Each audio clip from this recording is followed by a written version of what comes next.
سامعین سے گزارش ہے کہ وہ اپنی اپنی نشستوں پر تشریف رکھیں. ہمارے خصوصی اور میرے بہتر تشریف لا چکے ہیں.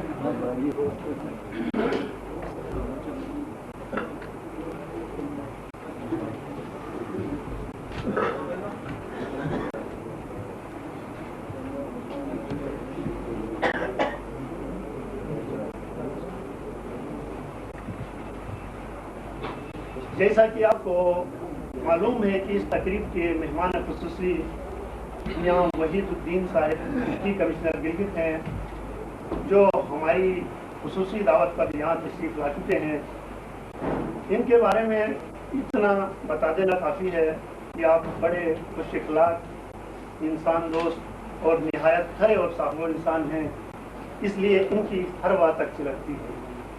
میری ان سے گزارش ہے کہ وہ اسٹیج پر تشریف لا کر محفل کو رونق بخشے.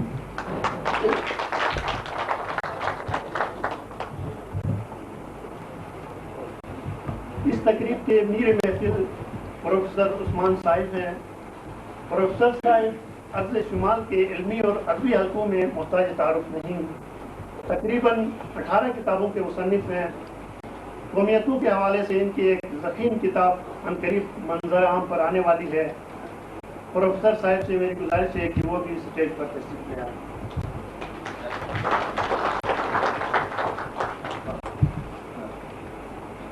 ناول کے مصنف جنہوں نے عدل شمال کا کم سن ترین ناول نگار ہونے کا اعزاز حاصل کر لیا ہے، آپ سب کی بھرپور تالیوں کی گونج میں تشریف لاتے ہیں جناب عبدالسلام ناز.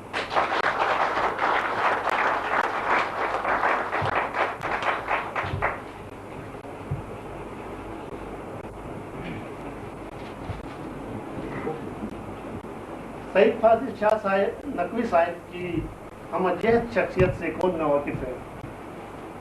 مذہبی تقریبات ہوں یا ادبی محافل، شاہ صاحب کا طوطی ہر کہیں بولتا ہے. پریس انفارمیشن ڈپارٹمنٹ سے حال ہی میں ریٹائر ہوئے ہیں.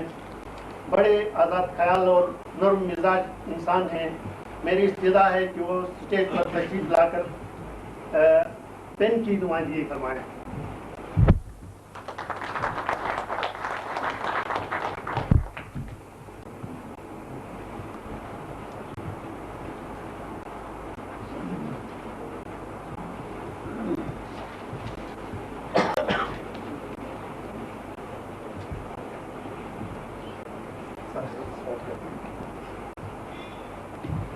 ثنا کا اہل رب دو جہاں ہے، نہایت رحم والا مہرباں ہے.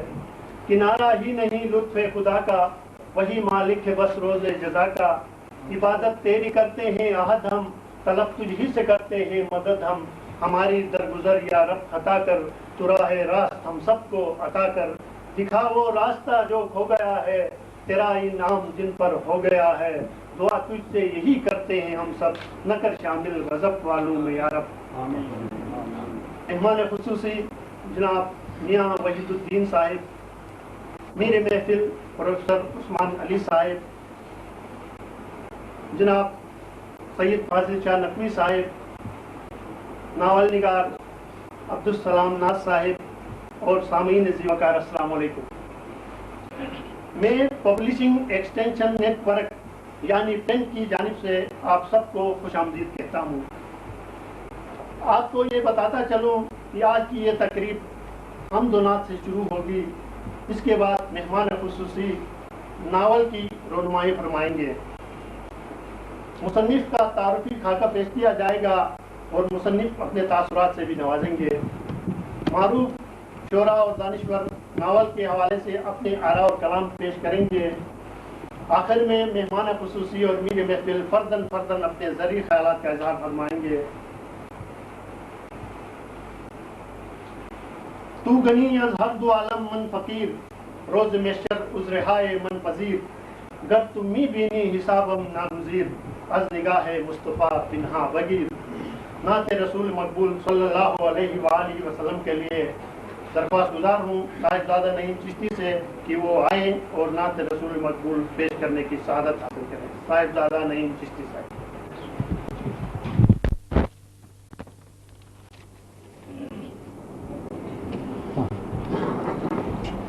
بلغ العلا بکمالہ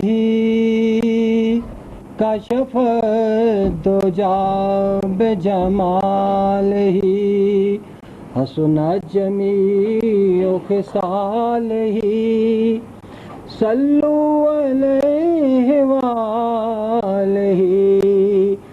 تیرے آستاں پر آئے تیری یاد کھینچ لائی، تیرے آستاں پر آئے تیری یاد کھینچ لائی، رکھے خدا سلامت تیرے در کی آشنائی، تیرے آستاں پر آئے تیری یاد کھینچ لائی، تیری گلی کے پھیرے میری آرزو کا حاصل،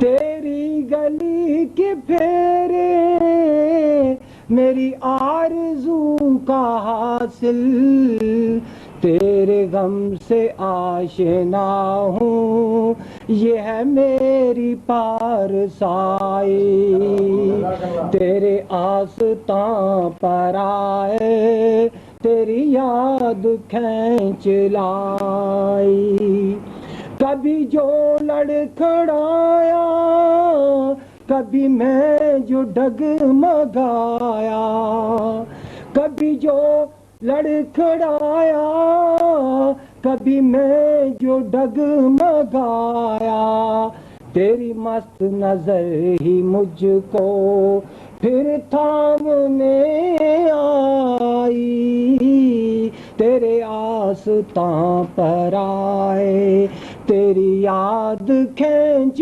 لائی، رکھے خدا سلامت تیرے در کی آشنائی، تیرے آستاں پر آئے تیری یاد کھینچ لائی، رکھے خدا سلامت۔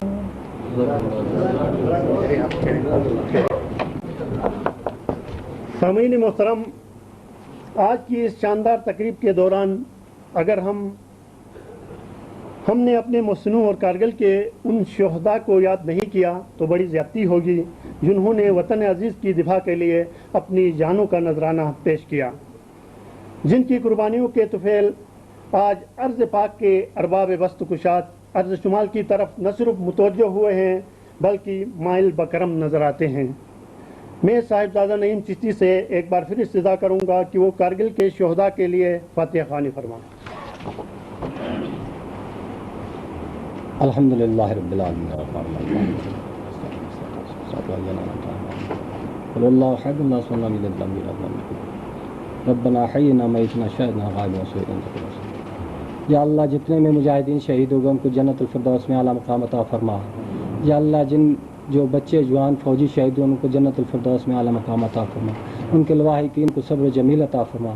پاکستان کے دفاع کے لیے یا اللہ انہوں نے جانیں قربان کی، یا اللہ پاکستان کی سلامتی فرما اور ہندوستان کو نیست و نابود فرما اور ہر عزائم کو اسے پاکستان کو محفوظ مامون فرما، پاکستان کی سلامتی فرما۔ یا اللہ موجودہ وقت کے جتنے میں حکمران ہیں ان کی خیر فرما، ہمارے عوام کی خیر فرما، اس علاقے کی خیر فرما، اس شہر کی خیر فرما۔ یا اللہ ہمارا بچہ بچہ اس محاذ پر جان دینے کے لیے یا اللہ تیار ہے۔ یا اللہ ہمارے بچوں کو، جوانوں کو، ماؤں کو، بہنوں کو استقامت عطا فرما، اس شہر کی خیر فرما، اول خیر ظاہر خیر باطن خیر، حفظ ایمان، صلی اللہ تعالی علی خیر خلقی محمد و آلہ وصحبہ اجمعین برحمۃ اللہ۔ جزاک اللہ۔ اب میں مہمان خصوصی میاں وحید الدین صاحب ڈپٹی کمشنر گلگت سے استدعا کروں گا کہ وہ اپنے دست مبارک سے کتاب کی رونمائی فرمائیں۔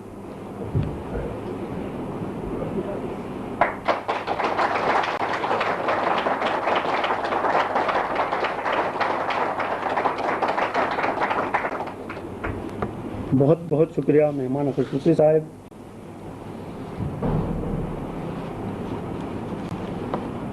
تھوڑا سا مصنف کا تعارف آپ کو بتاتا چلوں۔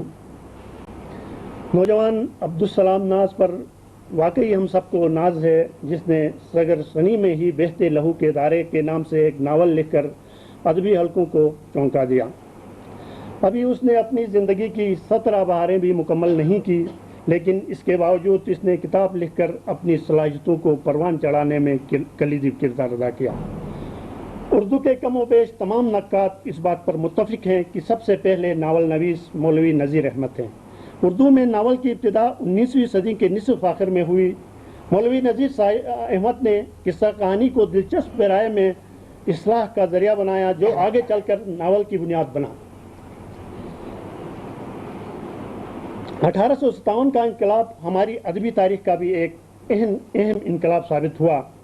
مغربی اثرات کے تحت ہندوستان میں ہمگیر تبدیلیاں آنے لگیں۔ ہر قدیم شے نے جدید کے لیے جگہ دی، معاشرے میں نئے افکار و نظریات آئے۔ قدیم داستانوی ادب کی جگہ زندگی کے حقائق قصہ کہانی کا موضوع بنے۔ مافوق الفطرت واقعات کی جگہ انسانی زندگی کے مختلف پہلوؤں اور مسائل نے جگہ پائی۔ دیووں، پریوں، جنوں اور بھوتوں کی بجائے زندہ و متحرک انسانوں کو قصے کا موضوع بنایا گیا۔ یہ تبدیلی خاص اہم تھی اور جدید ناول کی طرف اہم قدم ثابت ہوئی۔ یہیں سے ادب کو بجا طور پر زندگی کی ترجمانی کا موقع ملا۔ بعض نقاد نذیر احمد کے ناولوں کو داستانوں کی ترقی یافتہ شکل کہہ کر آگے گزر جاتے ہیں، مگر اس حقیقت سے انکار ناممکن ہے کہ نذیر احمد کے یہی قصے جو انہوں نے بغرض اصلاح معاشرہ لکھے، اردو ناول کی تاریخ میں اہم مینارہ نور ثابت ہوئے اور اردو ناول کے اولین نقش قرار پائے۔ لغت کے مطابق اس طویل افسانہ اور لمبے قصے کو جس میں متعدد افراد کی کردار نگاری کی گئی ہو ناول کہتے ہیں۔ کچھ لوگ ایسے ہوتے ہیں جن کی زندگی دائمی نقوش چھوڑ جاتی ہے، ان کی زندگی تاریخ کا حصہ بن جاتی ہے۔ عبدالسلام ناز نے ایسے ہی کرداروں کو اپنے ناول کی زینت بنایا ہے۔ انہوں نے اس قدر کم عمری میں ناول لکھ کر ارض شمال کا کم سن ترین ناول نگار ہونے کا اعزاز حاصل کر لیا ہے۔ عبدالسلام ناز ابھی میٹرک کے طالب علم ہیں اور 3 نومبر 1982 ان کی تاریخ پیدائش ہے۔ ناز مالا کشروٹ گلگت کے باشندے ہیں اور علاقے کے ایک معزز خاندان سے ان کا تعلق ہے۔ معروف امن پسند اور سماجی شخصیت حاجی عبدالحکیم کے نواسے ہیں۔ ناز شاعری کی طرف بھی مائل نظر آتے ہیں اور کبھی کبھار حلقہ ارباب ذوق گلگت کے مشاعروں میں بھی شرکت کرتے رہتے ہیں۔ ناز کی تحریروں میں رومان بھی ہے، وصال و جدائی کی داستان بھی، فتح و نصرت کے نقارے بھی ہیں اور قتل و غارت کے مناظر بھی۔ الغرض ان کے ہاں زندگی اپنے ہر رنگ میں چلتی پھرتی نظر آتی ہے۔ اس ناول میں عبدالسلام ناز نے بڑے مشاہداتی طریقے سے کشمیر میں برسر پیکار مجاہدوں کے لازوال کردار کو موضوع بنایا ہے، جس سے یہ اندازہ لگانا مشکل نہیں ہوتا کہ نعت کو اپنی آبائی نگری اور جنت نظیر خطے کشمیر سے کتنی الفت اور محبت ہے۔ میرے خیال میں اس نوجوان کی کردار سازی میں جماعت اسلامی کا بڑا عمل دخل ہے، جس کے زیر اہتمام چلنے والے تعمیر نو سکول سے انہوں نے تعلیم حاصل کی، اور جس طالب علم کے سر پر جماعت اسلامی کا تاج ہو وہ کچھ نہ کچھ کر کے ضرور دکھاتا ہے۔ مصنف نے اس ناول کو طارق اسماعیل ساگر کے نام انتساب کیا ہے۔ معروف ادیب اور قلمکار شیرباز علی خان برچہ پیش لفظ کے عنوان سے اپنے تاثرات قلم بند کرتے ہوئے لکھتے ہیں کہ بہتے لہو کے دارے عبدالسلام ناز کے ناول کی وہ کہانی ہے جس کا مطالعہ کر کے قطعاً یہ احساس نہیں ہوتا کہ یہ کسی نوآموز قلم کی کاوش ہے۔ حیرت ہوتی ہے اتنی نوعمری میں قلم پر اس قدر گرفت کیسے ممکن ہے۔ یہ ضرور شعوری ریاضت کا کمال ہے۔ Lieutenant colonel Abdur Rahim principal public school and college Jutial Gilgit اعتراف کے عنوان سے اپنے خیالات کا اظہار کرتے ہوئے یوں رقم تراز ہوتے ہیں کہ بہتے لہو کے دارے ایک تصوراتی سفر کی داستان نہیں بلکہ ایک نوجوان ادیب کے متلاطم جذبات کی عملی و حقیقی تصویر ہے۔ کتاب کے فلیپ پر معروف ادبی شخصیت جناب طارق اسماعیل ساگر، جناب امجد اسلام امجد اور جناب سنوی صاحب کے آراء رقم کیے گئے ہیں، جس سے ناول کی زینت دوبالا ہو گئی ہے۔ پبلشنگ ایکسٹینشن نیٹ ورک ادارے نے اس ناول کو پرنٹ کرانے کا اہتمام کر کے کم سن مصنف کا بوجھ کافی ہلکا کر دیا ہے۔ ناول کا سر ورق نہ صرف بہت خوبصورت ہے بلکہ نام سے بھی مناسبت رکھتا ہے۔ اس کے پس ورق پر مصنف کی تصویر جس انداز سے رکھی گئی اس سے ان کی معصومیت جھلکتی ہے۔ نارتھ نیوز ایجنسی مدینہ مارکیٹ گلگت میں یہ ناول مبلغ 120 روپے پر دستیاب ہے۔ مجموعی طور پر عبدالسلام ناز کا ناول بہتے لہو کے دارے بہت دلچسپ بھی ہے اور کرگل کے موجودہ حالات کے تناظر میں بڑی اہمیت کا حامل بھی۔ البتہ تذکیر و تانیث کی غلطیاں مصنف کی کم عمری کی تائید کرتے ہوئے انہیں نظر انداز کرنے پر اکساتی ہیں۔ امید کی جا سکتی ہے کہ اگر عبدالسلام ناز اپنے تعلیمی کیریئر کو متاثر کیے بغیر لکھتے رہیں تو ان ممکن ہے کہ وہ مستقبل میں ادب کے شعبے میں بڑا نام کمائیں گے۔ میں حلقہ ارباب ذوق گلگت کی جانب سے اس عظیم ادبی کاوش پر انہیں مبارکباد دیتا ہوں۔ آپ کا بہت بہت شکریہ۔ اب میں اس کتاب کے مصنف اور نوجوان ناول نگار جناب عبدالسلام ناز سے استدعا کروں گا کہ وہ آئیں اور اپنی کتاب کے حوالے سے اپنے تاثرات سے ہمیں نوازیں۔ عبدالسلام ناز۔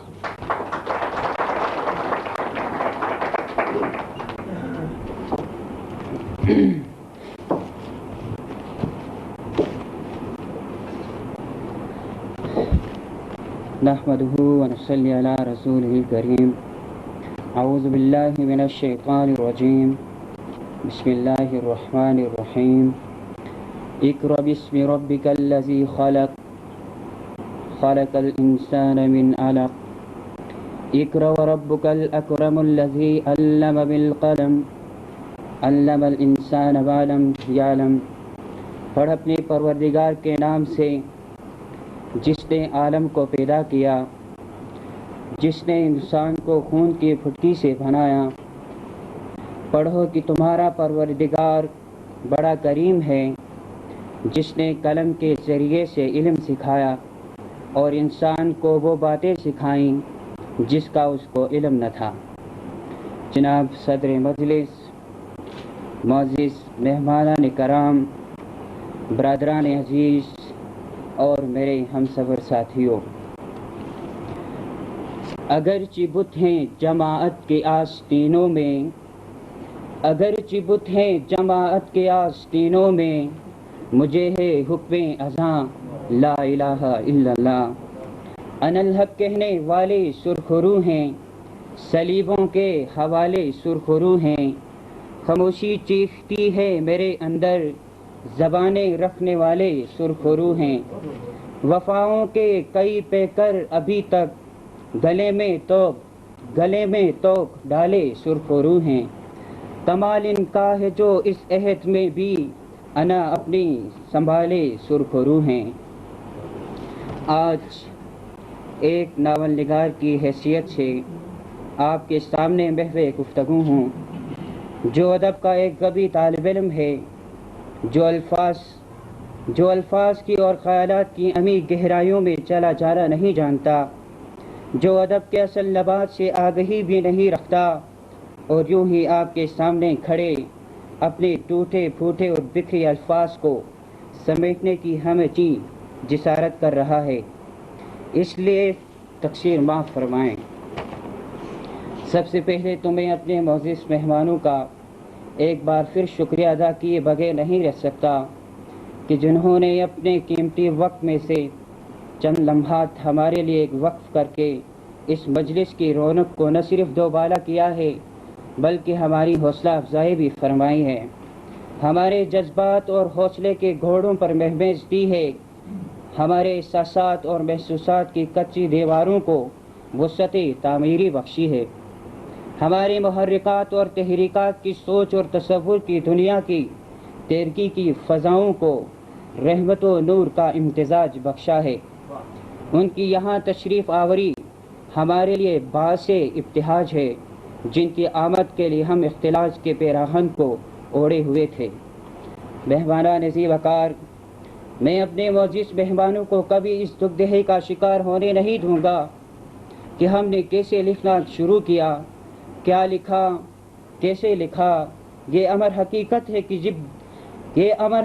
ہے کہ جب دل کے دریا میں متلاطم جذبات میں افن پیدا ہو تو ہم نے لکھنا شروع کیا، جب ہمارے اندر احساس مردانگی بھر دی گئی تو ہم سے لکھا گیا، جب غور و فکر کی راہیں ہمارے لیے واہ ہوئیں تو ہمارے اذہان میں تخیل کا آسمان کھل اٹھا تو ہم نے نظر آسمان کی وسعتوں میں محو پرواز رکھ کر قلم و کرتاس کی ڈوری کو اپنے لیے آخری سہارا بنا لیا۔ جب آرزوؤں اور امنگوں کی دہلیز پار کی تو نئے کردار نے جنم لیے جو ہمارے لیے جہاں سرچشمہ امید بنے وہاں ہمارے لیے سرچشمہ عبرت بھی بنے تھے۔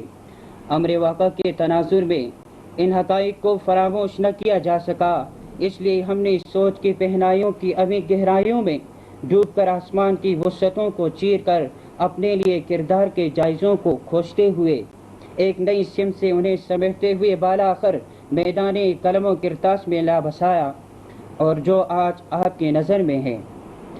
ابتداءً دل میں صرف جذبات کا عمل دخل جاری تھا، اور جب یہ کھیل ختم ہوا تو ہم جذبات کی فضاؤں سے نکل کر احساس کی دنیا میں چلے آئے تو خود کو زندگی و ادب کے نئے اسلوب میں ڈھلتے ہوئے دیکھا۔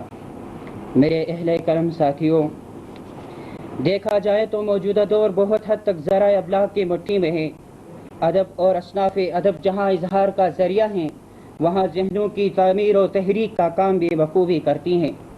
افسوس کے ساتھ کہنا پڑتا ہے کہ مظلوم کے درد کا پرچار کرنے والے ویتنام، کوریا، چیچنیا، فلسطین، بوسنیا، فلپائن، کوسوو اور کشمیر کے مظلوموں کی خاطر چیخ اٹھنے والے پاکستانی ادبا اپنے جسم کے حصے کے متعلق غفلت کا شکار ہیں۔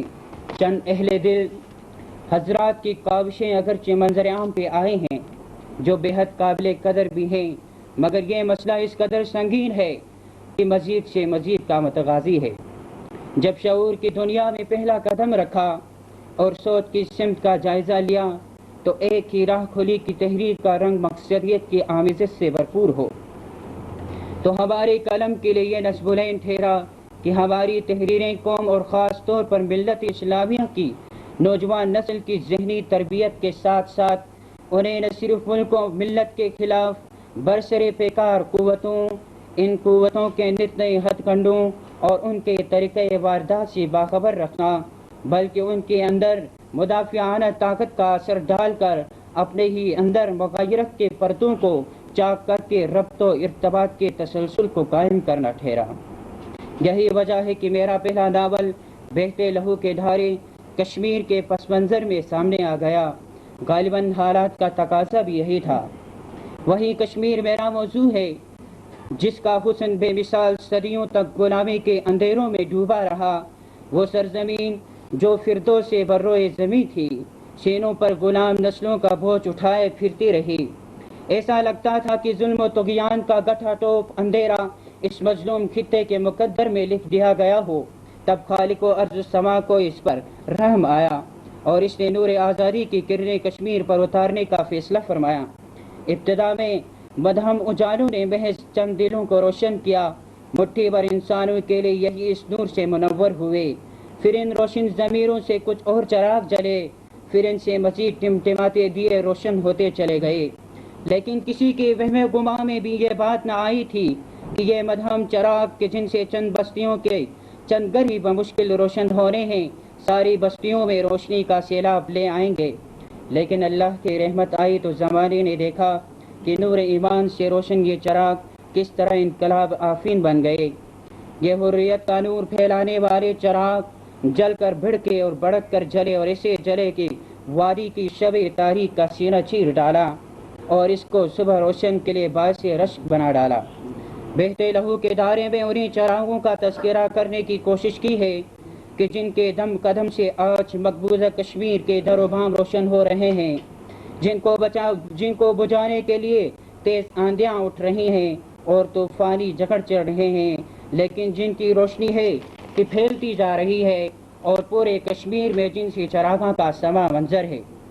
چراغ سے چراغ روشن ہونے کا عمل تیز ہے اور ایسا لگتا ہے کہ ان روشن چراغوں کی روشنی زیادہ دیر تک کشمیر کی بلند و بالا پہاڑی فصیل کے اندر محصور نہ رہے گی۔ بہت جلد یہ مشرق و مغرب میں پھیل جائے گی اور کل عالم کو بقعۂ نور بنا دے گی۔ بہتے لہو کے دھاری شاید ان لوگوں کے معیار پر پوری نہ اترے کہ جو ادب برائے ادب پڑھنے اور لکھتے ہیں، لیکن جو سچے لفظوں کے مٹھاس کا ذوق رکھتے ہیں اور حرف وفا کے تقدس کو پہچانتے ہیں، ان کے لیے یہ خاص شے ہو یا نہ ہو، لیکن میں نے اس میں وہ سچائی کا حسن سجانے کی صحیح کی ہے جو اس کائنات کے رنگ و بو کی سب سے قیمتی متاع ہے۔ وہ سچائی ہے کہ جس سے محروم ہو کر بادشاہ فرعون اور سردار ابو جہل کہلاتے ہیں، لیکن یہی سچائی جب کسی انسان کے قالب میں ڈھل جائے تو اسے پیغمبر بنا دیتی ہے۔ وہ سچائی کہ جو کسی بے ریا خطیب کی زبان سے نکلے تو موتی بن جائے اور کسی شاعر و ادیب کے قلم سے ٹپکے تو مشام جہاں کو مہکا دے۔ ادیب کے پاس قلم مقدس امانت ہوتا ہے، وہ اس میں خیانت کرتا ہے تو اس کے قلم سے کسی بے سوا کے مقابلے میں زیادہ تعفن پھیلتا ہے، لیکن اس امانت کا امین بن کر وہ صدیقوں، غازیوں اور شہیدوں کا ہم اثر ہو جاتا ہے۔ یہ ناول بھی دراصل انہی بے غرض باہمت شیر دل جوانوں کی روداد ہے جسے میدان عمل میں اپنا حصہ ادا کرنے کے لیے لکھا ہے۔ وہ حصہ جو میرے ذمہ فرض تھا، کشمیر کے غازیوں سے شہیدوں کا، معاملے کی نزاکت کا، دختران اور فرزندان کشمیر کا میری طرف پکار کا جواب ہے۔ کشمیر کے جانثاروں کی یہ داستان اگر میں صفحہ کرتاس پر منتقل نہ کر پاتا تو شاید سینے کے حصار میں مقید میرا دل پھٹ کر لہو رسنے لگتا۔ کئی شبوں کی تنہائی میں یہ داستان میرے احساس کے لیے جراحت کا سامان بنی رہی۔ بہت کوشش کی کہ اس طوفان کو میں اپنے اندر سموئے رکھوں، لیکن اس میں بھی کامیابی کے آثار دکھائی نہ دیے تو قلم کی بات کو اپنے ہاتھوں میں مضبوط کر لی۔ کشمیر میں ظلم کی طویل اور گور رات کو دیکھ کر، ان مظالم کی آندھیوں کے بارے میں سن کر کون متاع صبر و قرار بچا سکتا ہے؟ یہ تو اب سمندر کے سینے میں بس بھی نہیں کہ اتنے دکھوں اور ایسے آرام کو چھپا سکے۔ غریب قلمکار کی تو اوقات کیا ہیں؟ پہاڑوں کی بھی کہیں آنکھیں ہوتی کہ جن کے دامن میں درندوں سے بدتر انسانوں کا ایک گول کچھ مجبور و معذور انسانوں کی ہڈیاں نچوڑ رہا ہے تو وہ تابع نظارہ نہ لا سکتے۔ کشمیر کے چناروں، دیواروں اور صنوبروں کو زبان مل جاتی تو وہ بھی وحشیوں اور قاتلوں کی اس درندگی پر چیخ اٹھتے۔ کوہستانی چشموں اور ندیوں کی زبان ہوتی، معصوم بچوں کی چیخیں سنائی دیتی تو وہ بھی اپنے آنسوں سے ڈل اور پلر کو بھی بھر دیتی۔ لیکن انسانوں کے دل کو وہ دریا سے زیادہ کٹھن اور اشجار و احجار سے زیادہ سخت ہو گئے ہیں۔ ایسے دلوں کی کسادت کی گواہی تو خود خالق و ارض و سما نے دی ہے۔ آخرکار تمہارے دل سخت ہو گئے، پتھروں کی طرح سخت، بلکہ سختی میں کچھ ان سے بھی زیادہ بڑے ہوئے ہیں، کیونکہ پتھروں میں سے تو کوئی ایسا بھی ہوتا ہے جس میں سے چشمے پھوٹ بہتے ہیں، کوئی پھٹتا ہے اور اس میں سے پانی نکل آتا ہے، اور کوئی خدا کے خوف سے لرز کر گر بھی پڑتا ہے۔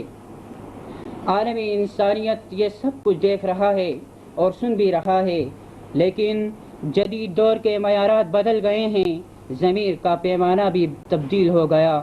اب انسانیت کا ضمیر برفانی ریچھ اور پانڈا کی نسل کو ختم ہوتے دیکھ کر دکھی ہوتا ہے۔ اب انسانوں کو انسان کے لہو سے زیادہ ڈولفن مچھلی اور سب کچوے کی قدر و قیمت ہے۔ کشمیر اور بوسنیا میں انسانوں کا لہو دریاؤں جھیلوں کی رنگت بھی بدل دے تو کیا پرواہ کہ سری نگر اور راجو میں تیل کے چشمے جو نہیں ابلتے۔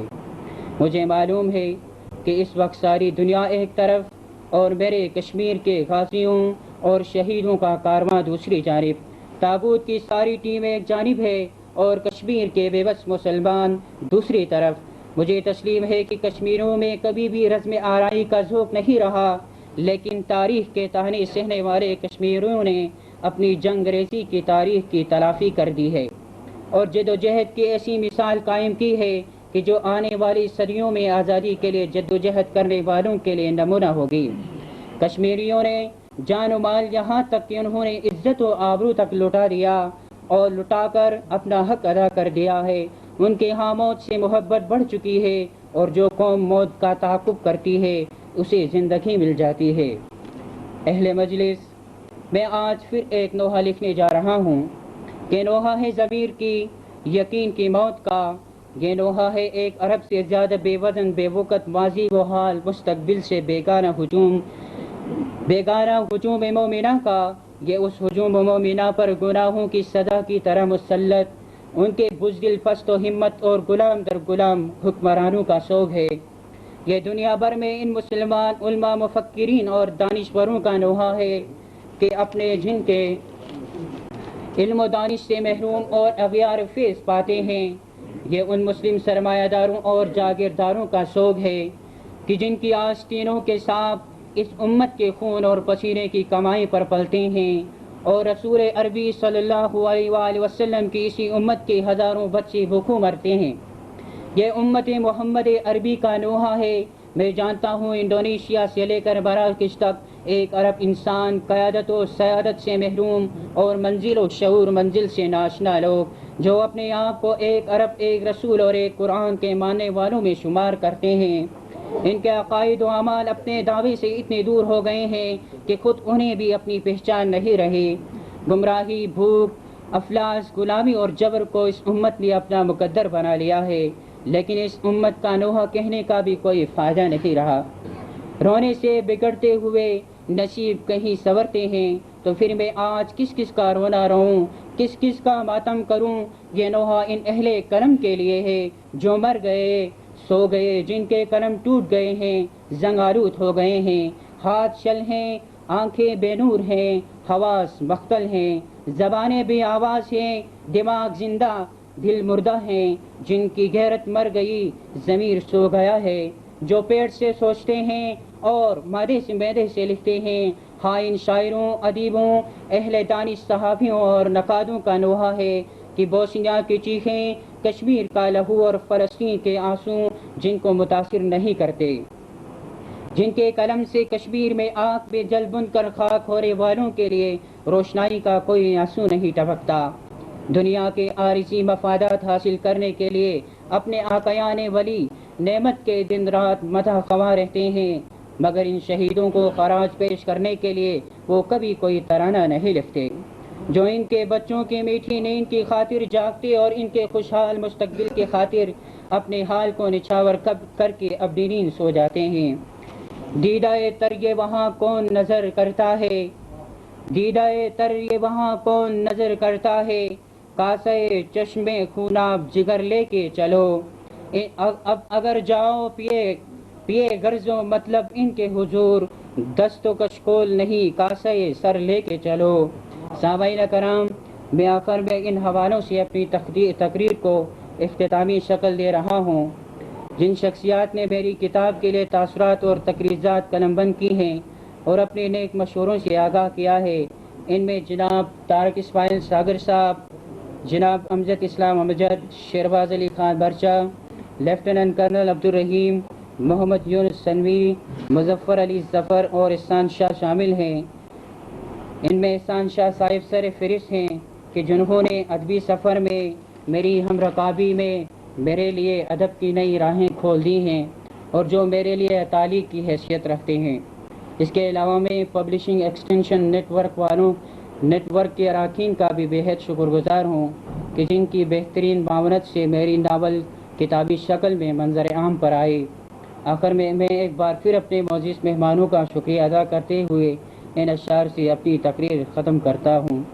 میرے نگر کی حسین فضاؤں کہیں جو ان کا نشان پاؤ، میرے نگر کی حسین فضاؤں کہیں جو ان کا نشان پاؤ، تو پوچھنا یہ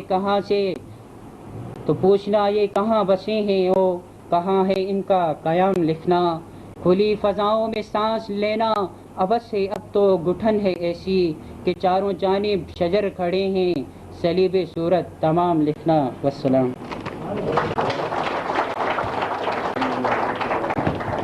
یہ تھے اس کتاب کے مصنف جو اپنے خیالات کا اظہار فرما رہے تھے۔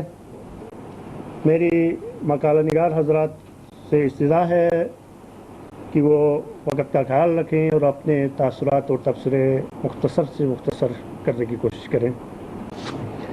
جاتے جاتے پین کا تھوڑا سا تعارف کراؤں۔ جناب آصف حسین صاحب جو ہمارے درمیان بیٹھے ہوئے ہیں، اس کے ڈائریکٹر فائنانس اینڈ ایڈمنسٹریشن ہیں۔ جناب سید فاضل شاہ صاحب اس کے سینئر ایڈوائزر ہیں۔ جناب اعجاز ڈائریکٹر پلاننگ اینڈ آپریشن ہیں، اور جناب علی شیر صاحب سیکرٹری، اور جناب نوجوان وقار اور کچھ ہماری خواتین بہنیں بیٹھی ہوئی ہیں، ان کے ساتھ بشمول میرے اس کے ممبران میں ہیں۔ تو میں ابھی اپنے جس ادیب اور شاعر کو بلانے جا رہا ہوں، ان کا تعلق گلگت خاص سے ہے۔ ادبی محفلوں کی جان ہے، حلقہ ارباب ذوق کے بزرگ شعراء میں ان کا شمار ہوتا ہے۔ مذہب سے اتنا لگاؤ ہے کہ سچے دل سے اپنے آپ پر ایمان لے آئے ہیں۔ تاج کبھی کسی بابا کی زیارت پر جائے تو یہ دعا مانگے، یا اللہ میرے صدقے بابا کے گناہ معاف کر دے۔ ان کو بلانے سے پہلے ان کا ایک شعر ملاحظہ فرمائیں۔ مجھے تجھ سے محبت ہو گئی ہے، قیامت پر قیامت ہو گئی ہے، تمہارے تاج سے کعبے کا سن کر بڑی رندوں کو حیرت ہو گئی ہے۔ تشریف لاتے ہیں جناب عبدالخالق تاج۔ میرے قد کا لحاظ کریں سر۔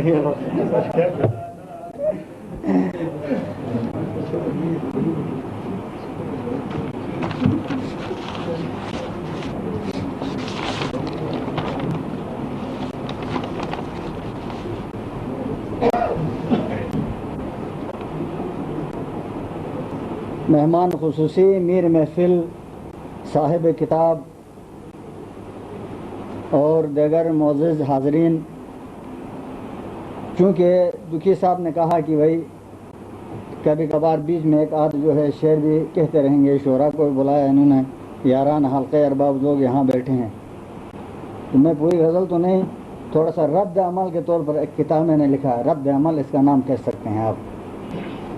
ہم سب نے بیزار ہو کر جس نظام کو نکالا تھا، آج وہ پھر مجھے یاد آ رہا ہے، تو میں نے لکھا ہے میں کہتا ہوں کہ ایک جج سے وہ جرگے دار بہتر تھا، میں کہتا ہوں کہ ایک جج سے وہ جرگے دار بہتر تھا، میرے جیسے مجسٹریٹوں سے نمبردار بہتر تھا۔ یہ میری مشاہدات ہیں۔ ہم مجسٹریٹ لوگ اس طرح کرتے ہیں، چھوٹا سا کام دیکھ کر حل ہونے والے وہ چیز ضابطوں کی نظر کر کے آپ کو 10 سال چلاتے ہیں۔ یہ اس چیز کا میں مخالف ہوں، اس لیے لکھا۔ میں کہتا ہوں کہ ایک جج سے وہ جرگے دار بہتر تھا، میرے جیسے مجسٹریٹوں سے نمبردار بہتر تھا، وہ ڈنڈا لے کے پھرتا ہم چھتوں پر سوئے رہتے تھے، وہ ڈنڈا لے کے پھرتا ہم چھتوں پر سوئے رہتے تھے، ارے او تھانے دارو تم سے چوکیدار بہتر تھا۔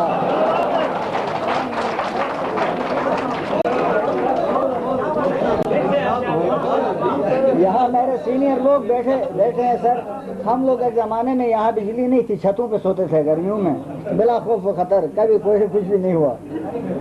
تو وہ ڈنڈا لے کے پھرتا ہم چھتوں پر سوئے رہتے تھے، ارے او تھانے دارو تم سے چوکیدار بہتر تھا۔ اور اس کا آخری شعر ہے، ہوا کرتے تھے مشکل فیصلے جو چند گھنٹوں میں، ہوا کرتے تھے مشکل فیصلے جو چند گھنٹوں میں، وہی راجے اچھے تھے وہ FCR بہتر تھا۔ اب میرے مقالے کی باری ہے۔ حضرت غالب فرماتے ہیں کہ لکھتے رہے جنوں کی حکایات خوں چکاں، ہر چند کے ہاتھ اس میں ہمارے قلم ہوئے۔ ناول بہتے لہو کے دھارے ایک حقیقت خوں چکاں ہے۔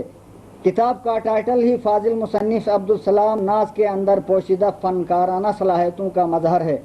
سدا شاداب وادی کشمیر کی برفیلی پہاڑی چوٹیوں سے بہنے والا صاف و شفاف ٹھنڈے اور میٹھے پانیوں کی آبشاریں خون رنگ ہیں، اور یہ لہو رنگ آبشاریں سرسبز و شاداب اور خوش رنگ وادیوں سے گزر کر سری نگر کی جھیل ڈل میں ڈھل رہی ہیں۔ جھیل ڈل صاف و شفاف پانی کی اب وہ جھیل نہیں رہی، اب اس میں شہیدوں کا لہو لبریز ہو چکا ہے، اور اسی خون شہیداں سے آزادی کے پھول کھل جانے والے ہیں۔ تاریخ عالم گواہ ہے، حریت پسندوں کا خون آزادی کی شکل میں رنگ لا کر ہی رہتا ہے۔ فاضل مصنف عبدالسلام ناز عمر کے جس زینے پہ کھڑے ہیں، کہا جا سکتا ہے وہ اس کے کھیلنے کے دن ہیں۔ صاحب کتاب اس وقت میٹرک میں زیر تعلیم ہے، مگر یہ بھی ایک حقیقت ہے کہ بعض بچے اپنی اصلی عمر سے ذہنی طور پر پہلے بالغ ہو جاتے ہیں۔ صاحب کتاب کا ذہنی تعلق بھی ان غیر معمولی اذہان کے حامل بچوں سے ہے۔ اس کم سنی میں صاحب موصوف نے جس بالغ نظری سے جس اذیتناک، انتہائی سنجیدہ مگر جذباتی قومی مسئلہ اور جہاد اسلامی کو موضوع بحث و تقریر بنایا ہے، اس پر یاران حلقے ارباب ذوق نے بھی کچھ کم نہیں کہا، مگر شمالی علاقہ جات کی ادبی تاریخ میں چھوٹوں اور بڑوں سب ادبا و شعراء میں فاضل مصنف عبدالسلام ناز کو وادی کشمیر کے بارے میں رقم تراز ہونے والے اولین ناول نگار کا اعزاز اور مرتبہ حاصل ہوا ہے۔ مجھے بیک وقت حیرت اور مسرت دونوں ہیں کہ جناب ناز کو مسئلہ کشمیر، موضوع جہاد، محبت و نفرت، وفاداری اور غداری کے بارے میں اتنی انفارمیشن ہے۔ شعر و شاعری سے نثر نگاری، خاص طور پر ناول نگاری زیادہ مشقت طلب صنف ادب ہے۔ 1-2 گھنٹے میں آپ موڈ بنا کر غزل تیار کر سکتے ہیں، مگر ناول نگاری کے لیے سالہ سال درکار ہوتے ہیں۔ یہ سالہ سال کا فاصلہ اس کم سن ناول نگار نے ایک جسم میں طے کر لی ہے۔ نوجوان شاعر اور ناول نگار ناز کی کتاب تکنیکی تقسیم کے لحاظ سے فیچر اور ناول کے بین ایک جدید اختراع اور بدعت حسنہ ہے، اپنے اندر کی ایک صنف ہے۔ عبدالسلام ناز کی کتاب بعض پہلوؤں کے لحاظ سے پختکار ادیبوں کے روبرو قابل تنقید ہی صحیح، مگر ایسے گمبھیر اور گنجلک موضوع اور ایسی صنف ناول نگاری کا معجز شمالی علاقہ جات میں صرف عبدالسلام ناز ہی ہے۔